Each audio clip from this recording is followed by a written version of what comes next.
Please turn off your cell phones.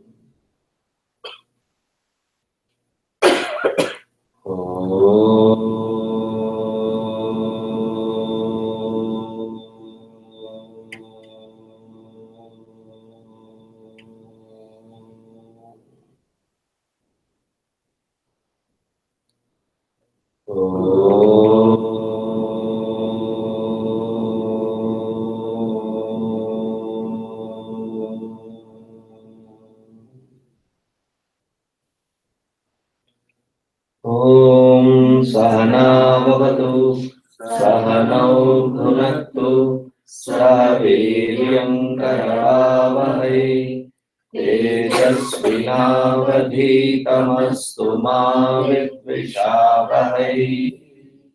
Om Shanti Shanti Shanti. Gurur Brahma Gurur Vishnu Gurur Devo Maheshwara Gurureva Param Brahma Tasmai Shri Gurave Namaha. Tasmai Shri Gurave Namaha.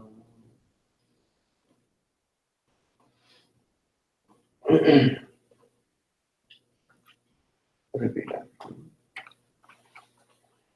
Karturajñaya prapyate phalam. Karturajñaya prapyate phalam. Karma kim param karma tajjadam. Karma kim param karma tajjadam. Kriti mahodadau patana karanam. Kriti mahodadau patana karanam. Phalama shashvatam gati nirodhakam. Phalama shashvatam gati nirodhakam. Ishwararpitam nichaya kritam.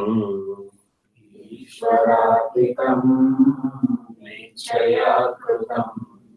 Chitta shodhakam mukti sadhakam. Chitta shodhakam mukti sadhakam. Kriti mahodadau patana karanam phalama shashvatam gati nirodhakam.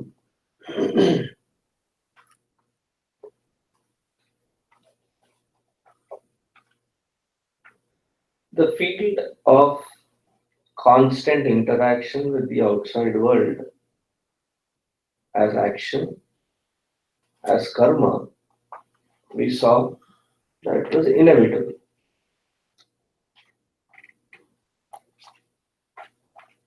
The basic reason why we are all interested in constantly doing something, though we have been named as a species, as human being, we are nothing but human doing, constantly engaged in one or the other kinds of doings. A little more sophisticated than our tailed varieties. We are detailed.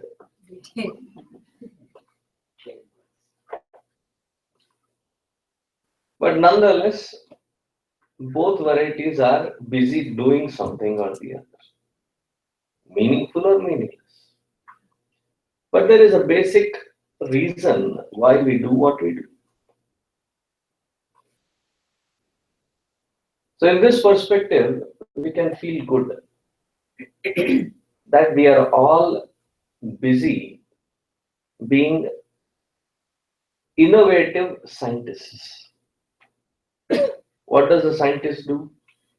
Constantly experiment in that particular field. We have also been constantly experimenting with the world outside. And why do I do what I do? That whatever I am interacting with, whether it is a person, whether it is an environment, whether it is a thing, all these experiences, deep from within, there is a desire to be complete, full. So there is a lack inside, deep within. And I want to meet a person who can give me that fulfillment. Why do we expect from the environment? You may ask, what are we expecting? Expectation in general. Why do we have? Why does it come out as a natural tendency? Because there is that inherent deep desire to be wanting to be complete, to find that fulfillment. There is a lack. So I run out into the world, meet with different people, meet with different environments, to constantly create that sense of fulfillment. So when I'm with a person, so mushy movie dialogues, I feel complete with you. I guess there is something wrong with the wedding cake. After you cut that is when incompleteness begins.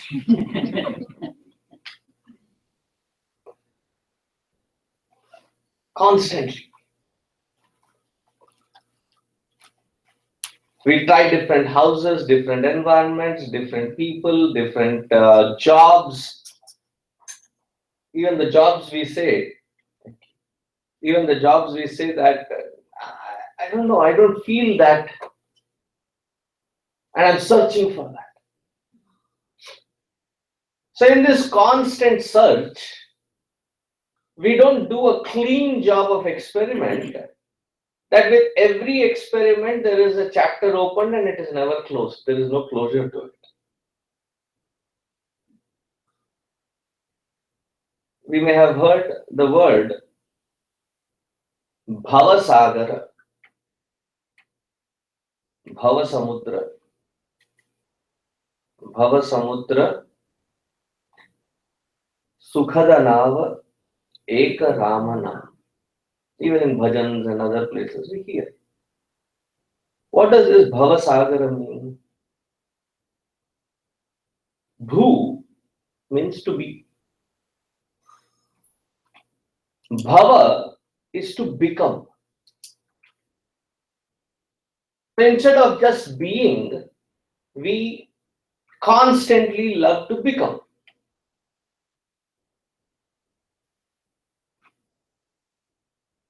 In every environment, I, I keep changing different masks.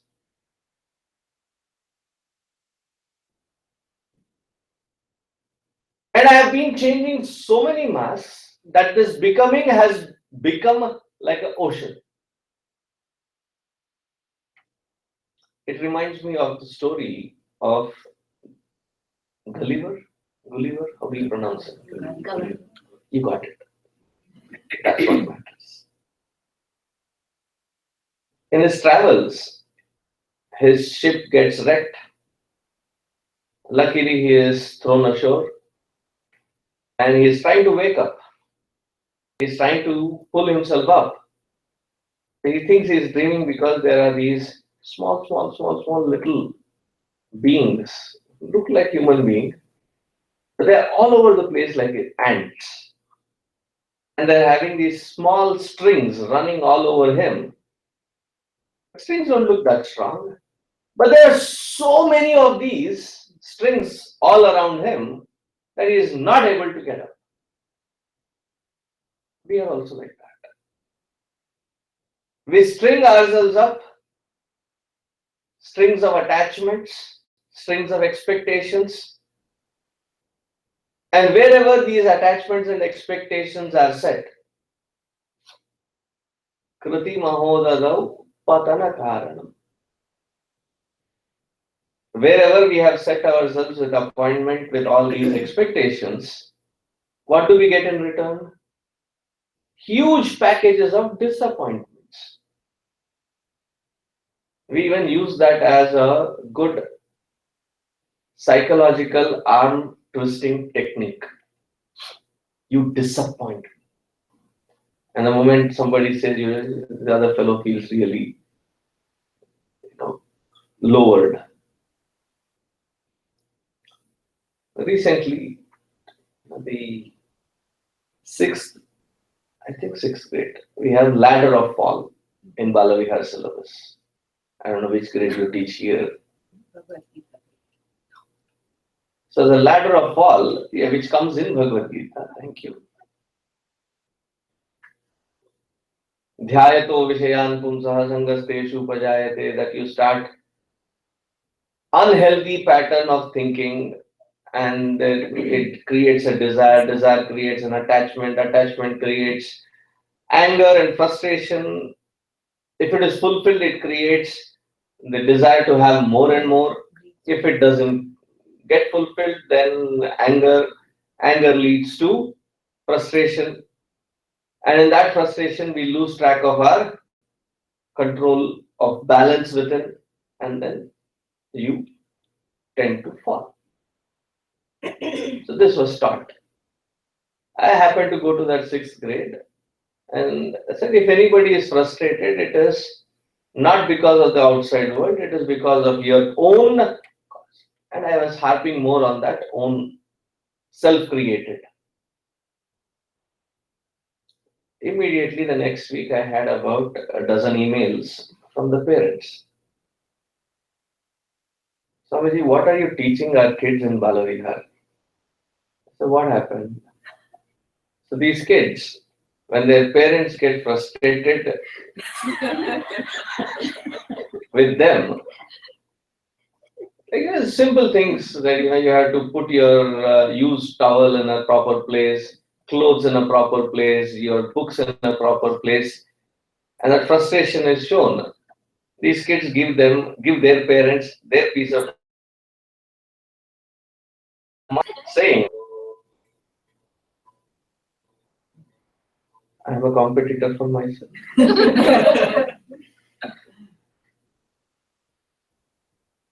So the kids tell the parents, Mom, you're frustrated, and your frustration is not because of me doing or not doing.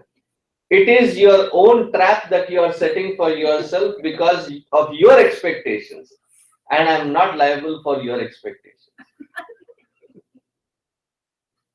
Which is actually true.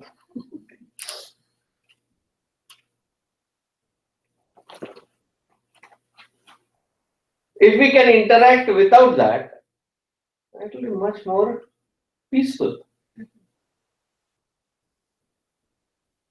We set ourselves these tiny strings of attachment and expectations towards everything, to a point wherein we come and sit here in the satsang. For how much time do we spend? 1 hour in the morning, 1 hour, 1.5 hours in the evening. But then, this happened in another place where I was in satsang. This lady came a little late, and she was standing next to a chair where there was already a gentleman sitting. So he looked at her, and then she was like unmoving, looking at him. The pravachan the discourse had already begun. So he very awkwardly looked at her and said, "You want to sit here?" And he excused himself, moved to the second or third row. And it was fun to watch. Sitting there for 1 hour, we are already attached to that chair. It is my place.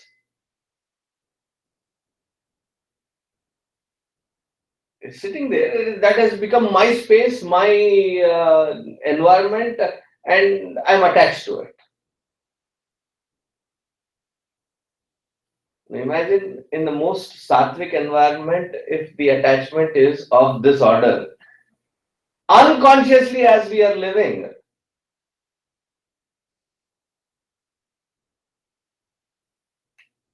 when we get frustrated, what we do?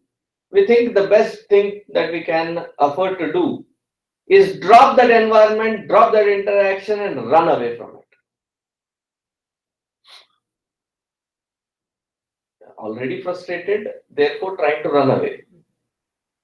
And the frustration multiplies exponentially when we realize that whatever I do, it is like that sticky, gooey thing that is still sticking around. That the more I put an effort to get away, get rid of it, the more hard it sticks to my being. How do I work with this field of action? Ramana Maharshi puts it in a simple way. He says, this is called Karma Yoga. In the third shloka, he says, this is called Karma Yoga. Sometimes, when I ask, either the wife is coming or the husband is coming, where is your other half? Earlier I said, where is your better half? It landed me in hard situations. So now I stopped. You decide, better, worse, that you decide. Your other half. Where is your other half? So I get these statements like, oh, there's so much of job but my husband is a true karma yogi, dedicated to the job.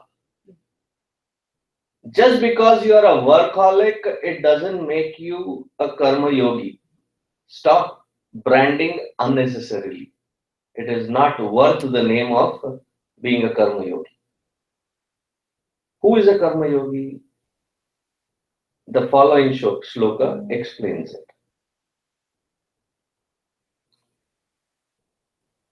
Seems like you have not sent me the link and I'm getting the messages after messages. I can do it after an hour. I just sent it.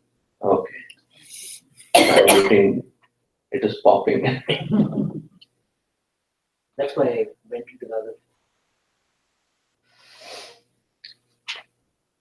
So, Kruti Mahodadau Padana Kaganam, because it becomes a trap in itself, how do we work our way out?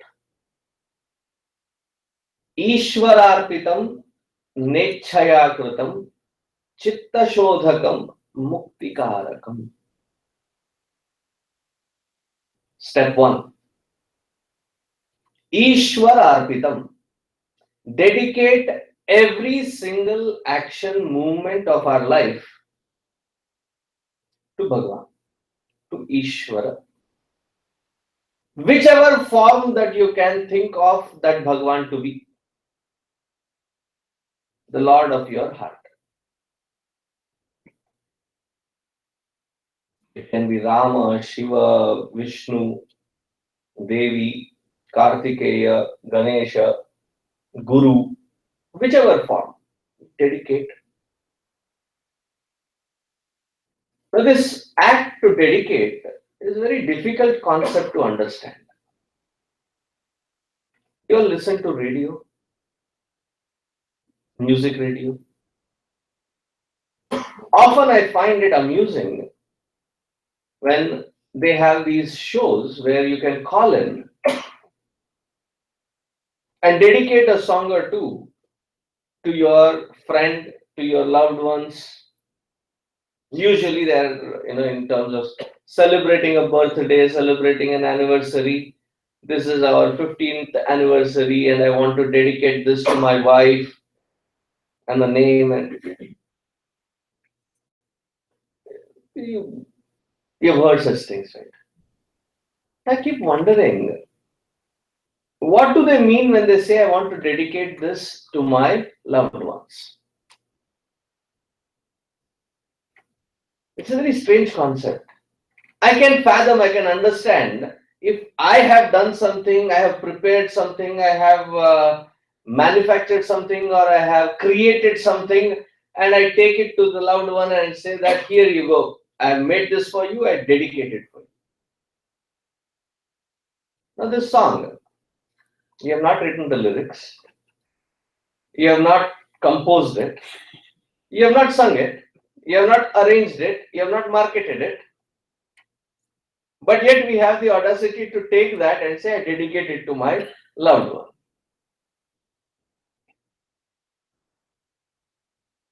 Then what do they mean when they say that they are dedicating it? It is the feeling, feeling of that song, the environment that it takes you, that you are dedicating it to the other person. Now, similarly, when we talk about dedicating it to the altar, the concept here is we are invested consistently in our own self. We are self-centered. The idea here is to expand ourselves beyond our ego, beyond our self-centeredness.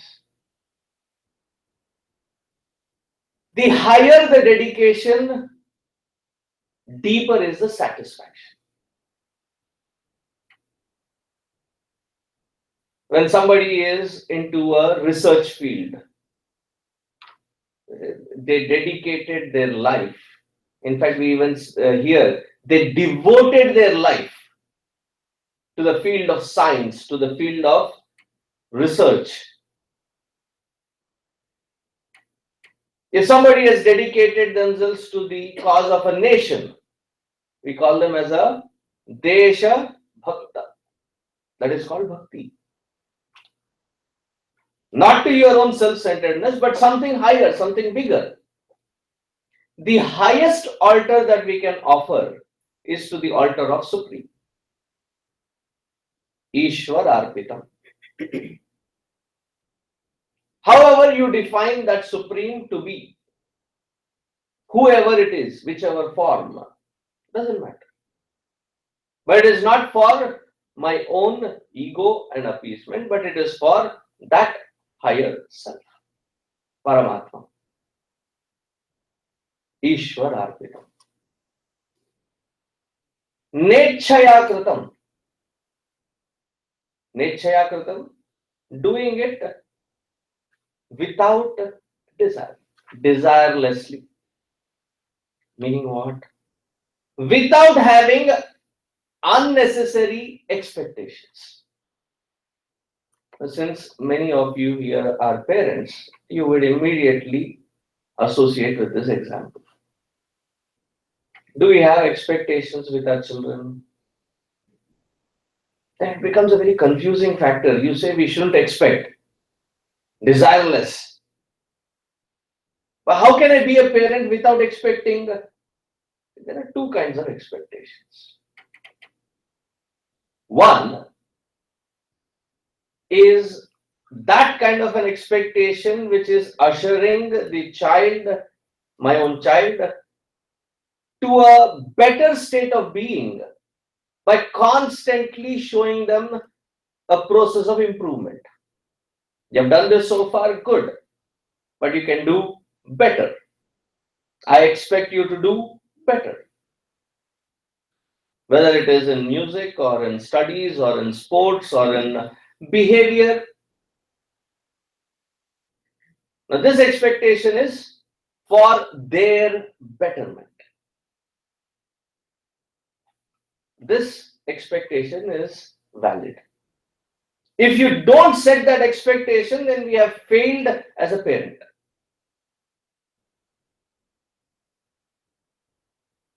And they are quite a test. You may set the expectations.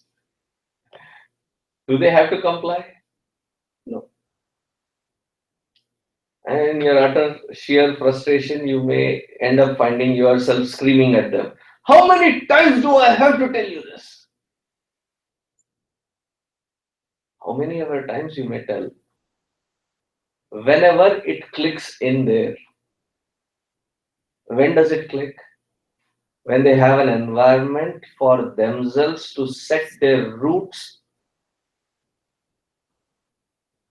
at least growing up in this country, that doesn't happen until they find their a free environment, an independent environment where there is no net protecting them. And that happens in when they leave. And thankfully, these kids also, if the if their home base is northeast, then they choose a college which is southwest. If they are from Peoria, they'll take a college which is in San Diego. If they're in San Diego, they take it in New York. If they're in Miami, they go to Seattle. Far away.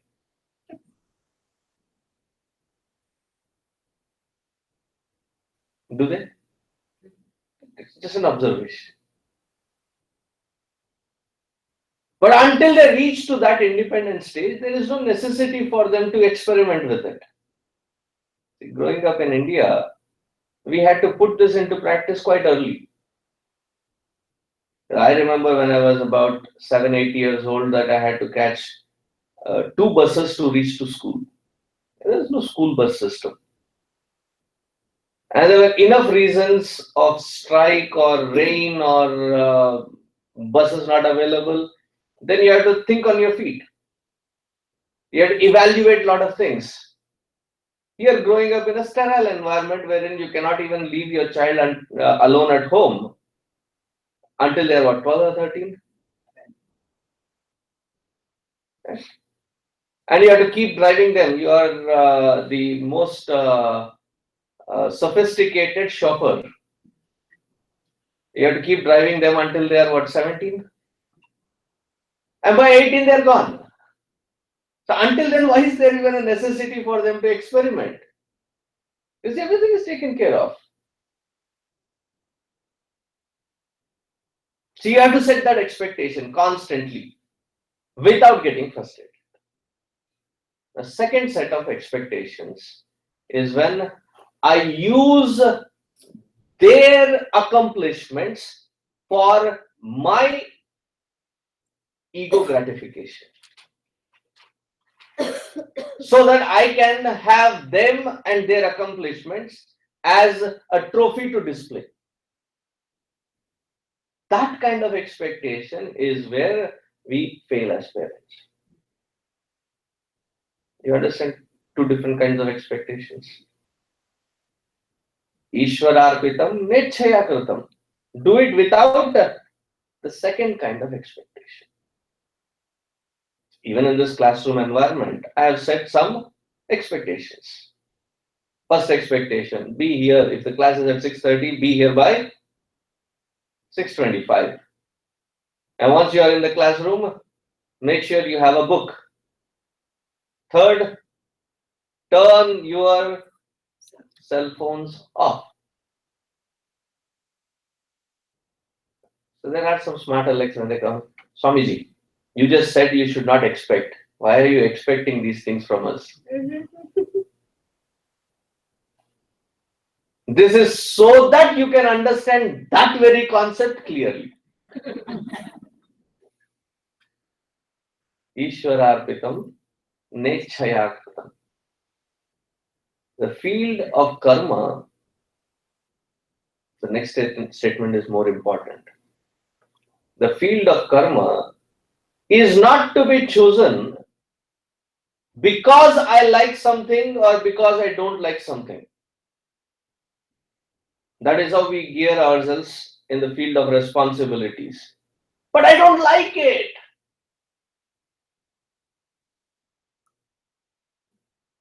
Like how you tell your children. Did anybody ask you if you like it or not? You ask them to clear out trash. I say, but I don't like it. Nobody is asking you if you liked it or not. It's a job given, go finish it. It's not fair.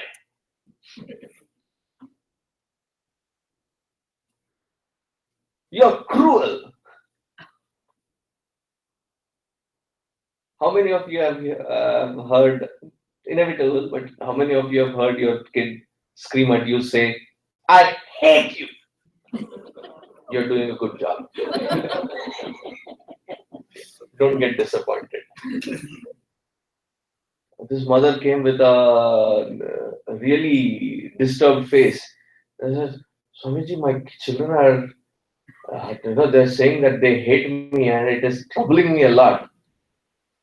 I said, Amma, give me your hand. I shook her hand and I said, you're doing something awesome. Keep it up.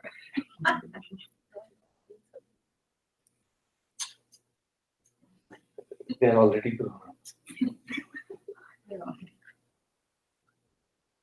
It's not because they like or they don't. It is a job, it is a responsibility, you have to fulfill it.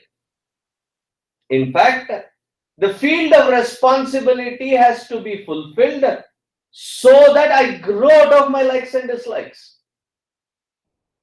A very important factor, very crucial factor which we miss. Because we have always been trained and conditioned to look at life and the kind of responsibilities to fulfill, that do what you like. Life doesn't give us, experience doesn't give us that kind of a luxury to just keep doing what I like. Unfortunately, the creator has a sense of humor, and an irony in that humor is that which I don't like is all around me. That which I like is far away from me. So what am I doing? I get trapped in this environment called treadmill syndrome. You run and run and run, reaching nowhere. A hamster syndrome. You keep going on and on and on, reaching nowhere. You run, you try to run away from that which you don't like, and you run for that which you constantly like. So net result, what have you been doing? Running. Have you reached anywhere? No. Field of responsibilities are not because it gives us a choice to choose what I like and what I don't, but it is actually to grow out of that patterns of likes and dislikes. In fact, Gurudev says, what is true sense of freedom in the field of action?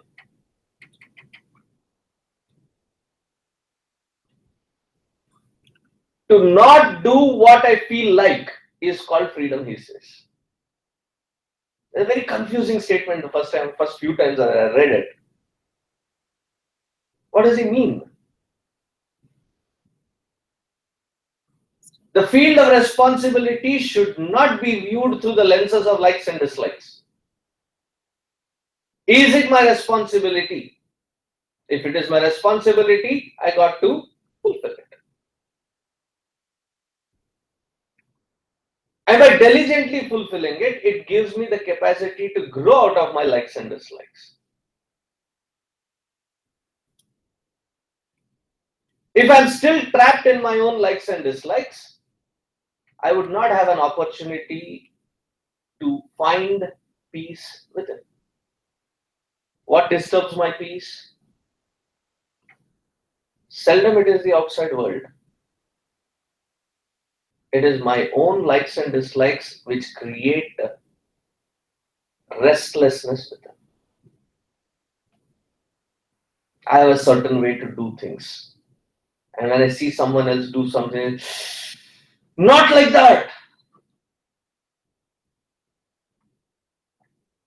then you can look into their eyes straight and tell them, that is your problem. That is your likes and dislikes which is creating a frustration in you. It ain't my problem. There are millions of ways to do it. That may be yours. This is mine. You get what I'm saying? And these are the people who call themselves as perfectionists. What is the definition of perfectionist? Those who have designed a way of life to be perfectly miserable, they are called perfectionists. Because where are they trapped? In their own patterns of likes and dislikes.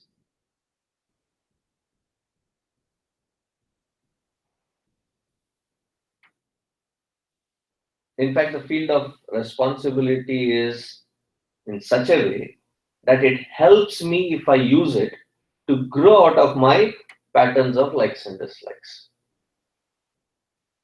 Chitta shodhakam mukti sadhakam. Purifying the internal equipment of mind. What is the impurity? To be entrapped in one's own likes and dislikes. Shodhakam, purifying it. Meaning what? To recognize that I am entrapped in my own likes and dislikes and to grow out of it.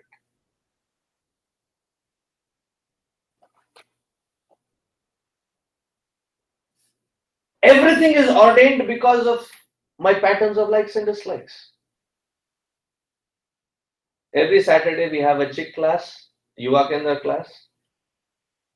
And it's an amusing thing to step back and watch. After the class is done, we all go for a restaurant.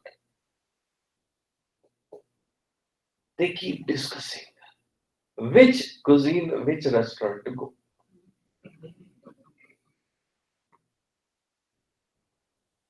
Today is a little cold. Shall we go for a Thai restaurant? But I don't feel like Thai. Have you heard such usages? I feel Mexican today. I thought you were Indian.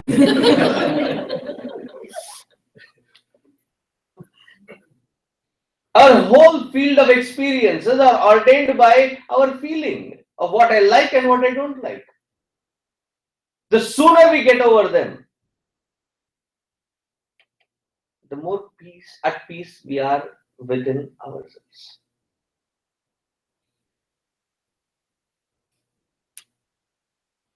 Those who have departed, may they rest in peace. But even better, if you can find that peace while you're still alive. And what is the only way? To recognize first that I should not be ordained by my own feelings to be tossed around, but to grow out of them. And diligently applying it. What is the diligence in applying? Ishwararpitam nechaya kritam. And this field of action is what promises that clean, peaceful mind within. Mukti sadhakam, the last word.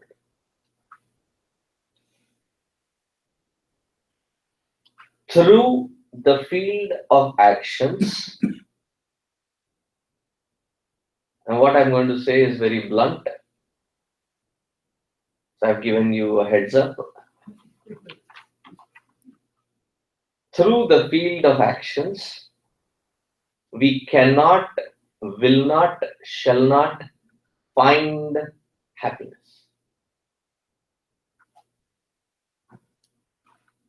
Karmanyevadhikaraste ma phaleshu kadachana.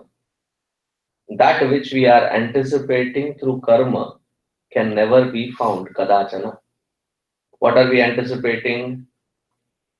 We are anticipating tons and tons of happiness. Happiness cannot be guaranteed by action. It may yield momentary joys. And these momentary joys we get again entrapped in, wherein we want the similar kind of experience to be repeated and to be long lasting. But our own life is an experience wherein we can ascertain that no joy which has ever happened has ever stayed permanently.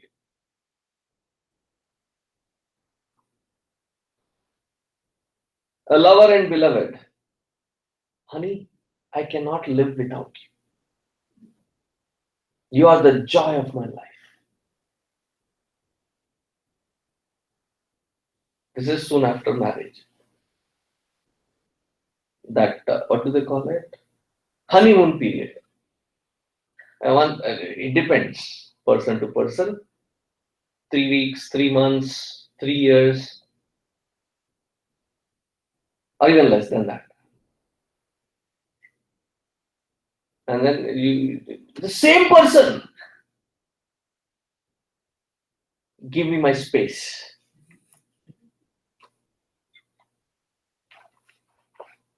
Give me my breathing room.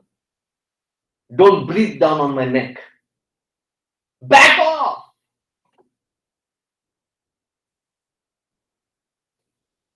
What happened? That joy was not temporary, it was not permanent, it is temporary anyways. And if there is joy in that vastu, say you like a certain sweet dish, ice cream, candies, whatever. How many can you eat? People love chocolate. How many bars of Hershey's can you eat in one sitting? Maybe a piece or two. But if you're insisted, no, no, no, please have more. How many more can you eat? Maybe two more. Beyond which, that which was the source of joy, what has happened? It has inverse proportionality now. The joy keeps reducing, diminishing returns. Isn't it?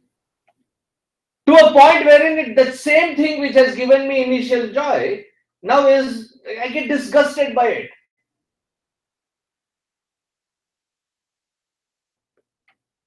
The second aspect. If there was joy in it, shouldn't it be universally joyous for everyone? If joy is in that vastu. Let us do an experiment. At least imagine to do an experiment. What is that? Electric outlet. If somebody puts their fingers in those live wires, what is the experience? Path of least resistance, the electricity flows. And you find a very divine experience called shock.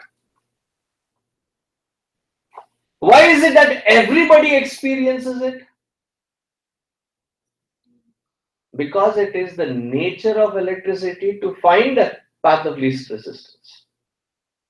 It is its nature. Therefore, it is universal.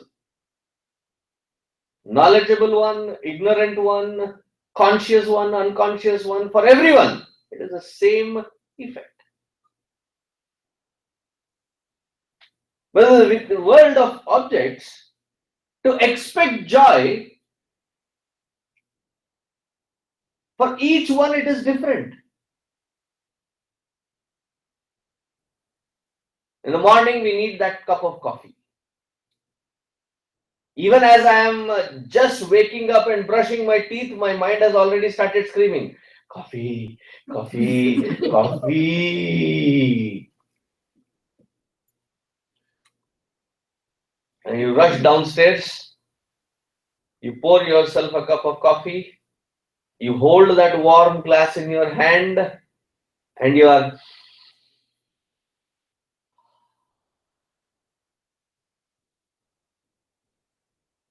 And the first sip, as that coffee trickles down inside, you can feel that warmth reaching all over.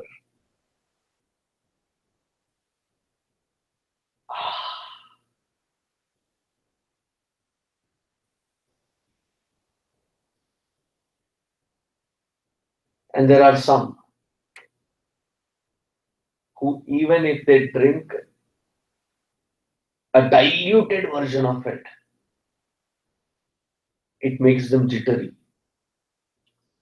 Their heart starts really pounding. And there is a mission member in Dallas. So when I make myself a cup of coffee and he's around, I said, "Can I offer you some coffee?" He said, "For next 3 weeks, I'll not be able to sleep, Swamiji." And he avoids it. Anything that has caffeine in it.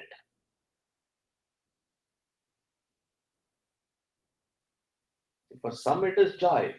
Shouldn't it be universal if it is the nature of that vastu to give joy?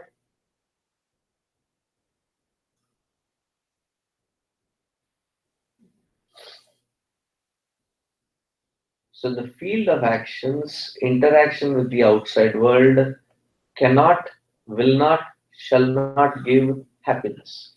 What can it give? Even if we understand this intellectually, na, even if we grasp this clearly,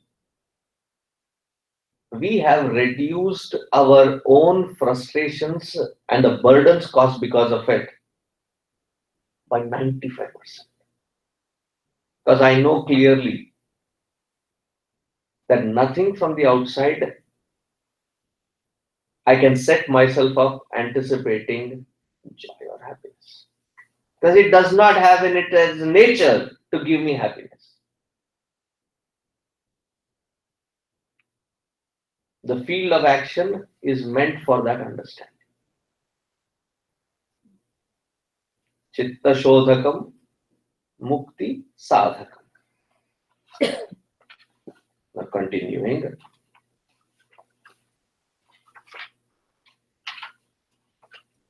Page number 13.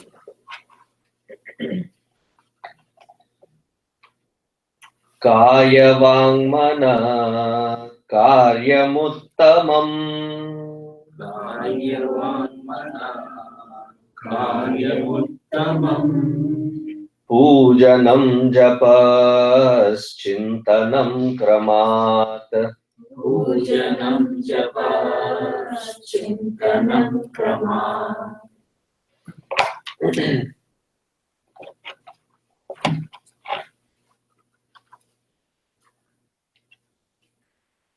We have three different kinds of equipments to interact with the world outside, to express to the world outside. Kaya, Vak, Manaha. Kaya, Vak, and Manaha. Body, speech, and mind. Thought, word, and deed.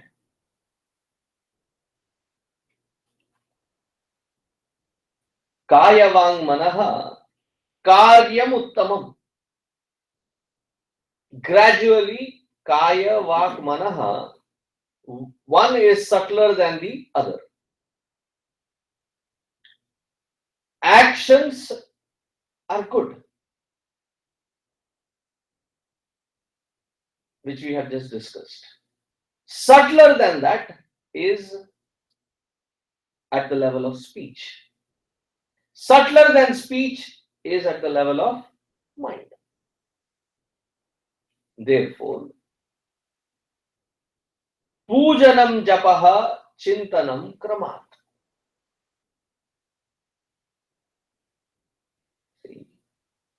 In our Advaita Vedanta, we have 4 paths prescribed. What are the 4 paths? Karma Yoga, Bhakti Yoga, Jnana Yoga, Dhyana Yoga. Path of action, path of devotion, path of knowledge, and path of meditation. Which one do you practice? Kramat. It is one leading to the other simultaneously. When you do, then you evolve to the path of meditation. You may be interested in meditation. Many of them are interested in meditation because it seems like the easiest path. Sit down, close your eyes. That which you are doing horizontally, you can continue vertically.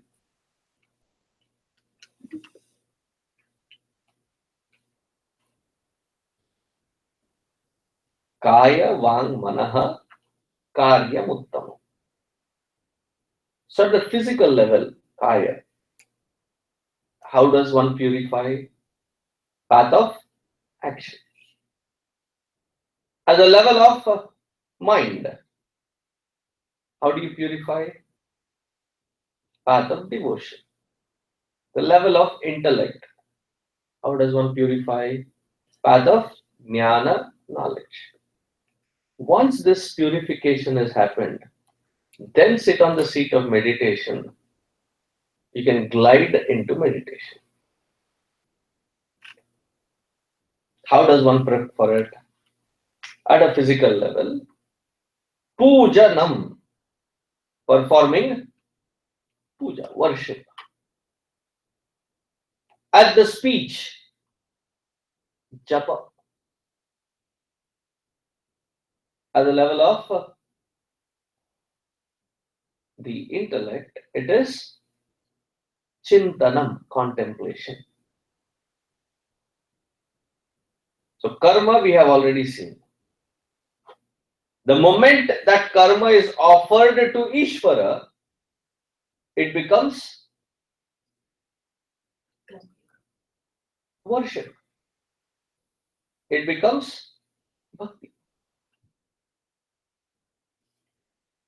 Now, even when a friend that I love, friend that I respect, adore, visits me, don't I try to get the best of things that I have at my disposal? I don't have to stretch over and beyond. The best of what I have to offer to that friend. Because of my adoration, I would love to give the best that I have to my friend. Now, when we are talking of offering our karma to the Lord as an offering, if I remember diligently every single action that I am performing as an offering to that Lord, can that offering be unrighteous? Because it used to confuse me when I used to watch these old Hindi movies, black and white, that there are these two brothers separated while they were still young, Kumbh Mela. One becomes a dacoit, the other becomes a police. Have you seen such movies? Both come to the same temple. The dacoit comes to the same temple asking of the blessings to be successful in his looting. The cop also comes to the same temple seeking for blessings to catch this dacoit. Who to bless now?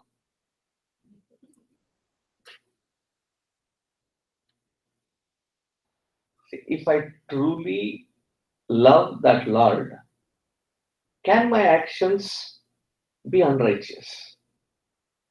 It is not that I choose certain actions to dedicate. Every single action is an act of dedication, worship to that Lord. It does not matter how small it is, how insignificant it is, or how overwhelming that responsibility is. Every single action is an act of worship.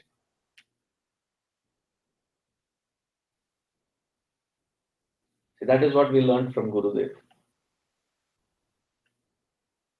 So one day he came to a house where he is hosted,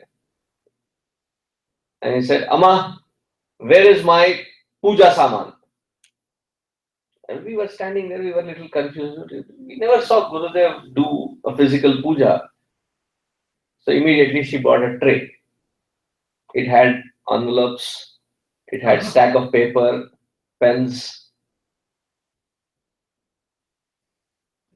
arrange it in the table there.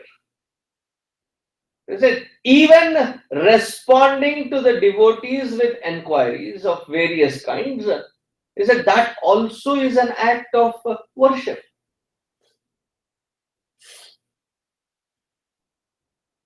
I learned quite a bit serving Gurudev. At that time, I was what, 12, 13 years old. So my job was to fold the letters and put them on the envelope, put them in the envelope, and then, so the way it was, I folded it, and then he looked at me. He said, no, fold it in such a way that the moment the letter opens up, there is the letterhead, they know who it is from. And fold it in such a way that it feels appetizing for the receiver to open that, not crumbling it.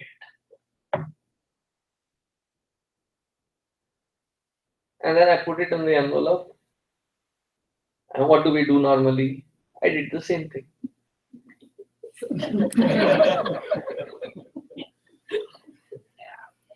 So I said, stop. Even that is an offering to Narayana. He said, take a small cup, fill it up with water, just barely wet your finger and run it through. Do you have a handkerchief? He said, yes. Pull that out. Clean your finger after you have used, because I don't want you to be smearing it on other letters.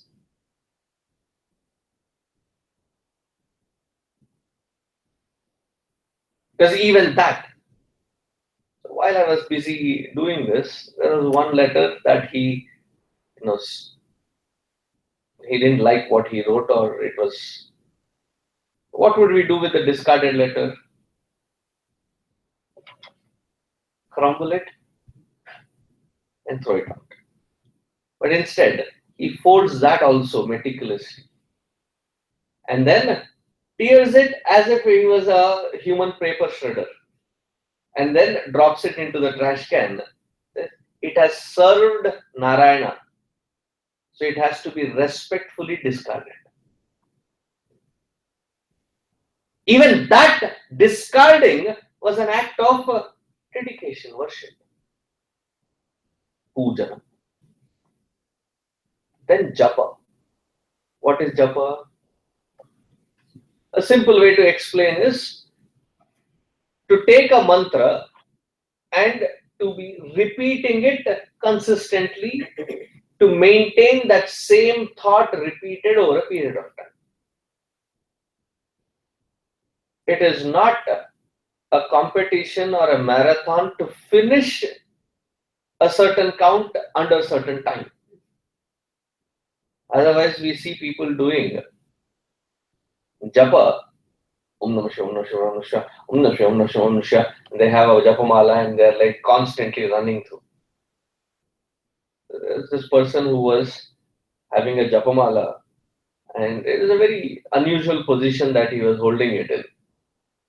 So he was holding the japamala and the meru on the other hand, and he was, after he had finished, I said, why this special position that you're holding the mala? He said, otherwise, instead of focusing on the japa, Swamiji, I am more eager to reach the finish. So I'm constantly opening my eyes to check, am I there yet? Am I there yet? The purpose is not served. Even if you don't use the japamala, to repeat the name of the Lord, there is a science behind it.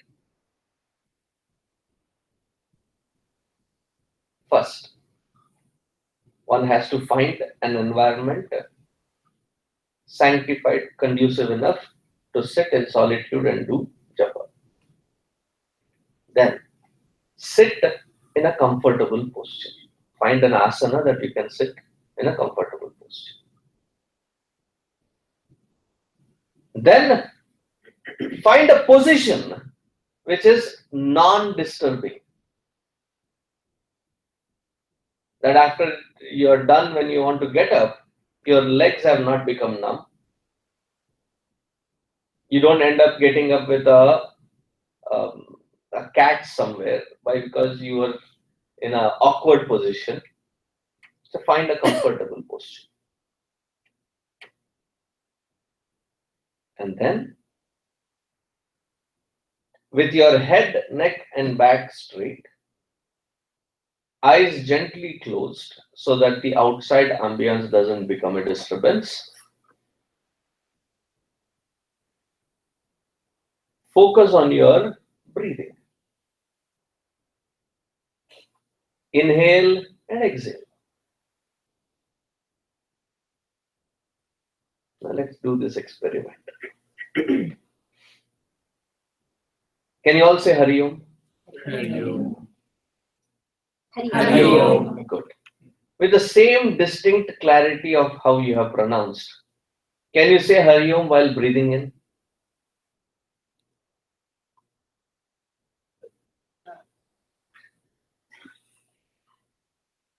I make it interesting to the Balvia kids by saying, I'll give you $100.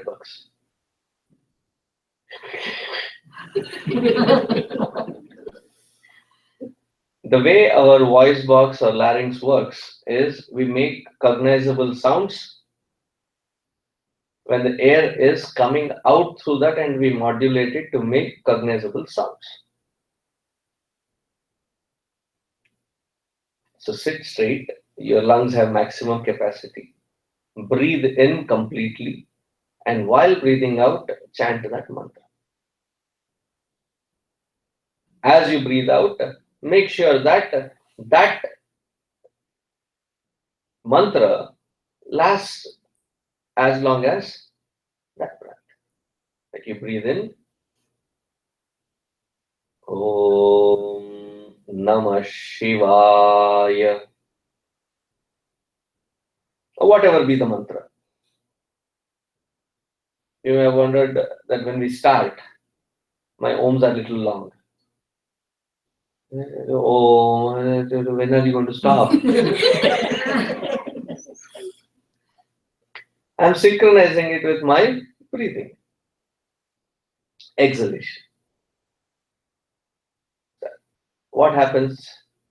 By consciously observing the breath, the thoughts have slowed down. Instead of fighting with the thought, I replace the thought with a mantra. A conscious, disciplined thought introduced. And I synchronize it with breathing. So at any given moment, mind can entertain only one thought per moment. It cannot entertain more than one thought. It may appear like we are doing parallel processing, but mind does not have a natural tendency to do parallel processing. It can only do one thought per moment. And this thought of mantra, I am extending in synchronizing with breath for that long. For that moment, there cannot be a second thought. So what happened to all the other thoughts? They have been automatically removed. And when I consciously keep repeating it, so therefore it is not a speed with which you do. It is a technique with which you do. Even if we do this 27 times, 54 times, there is a sense of peace that develops. And that practice has to be done for quite some years. To reach to that peace within, I have to will. There will be enough challenges outside, but in spite of those challenges, to reach to that peaceful platform within is something that we can construct. That is what japa enables us to. There are a few more pointers about it. And the contemplation that we will see tomorrow. Om Shant Shant Shanti. Hari Om Shri Guru Bhyo Namaha. Hari Om. There were 7 words.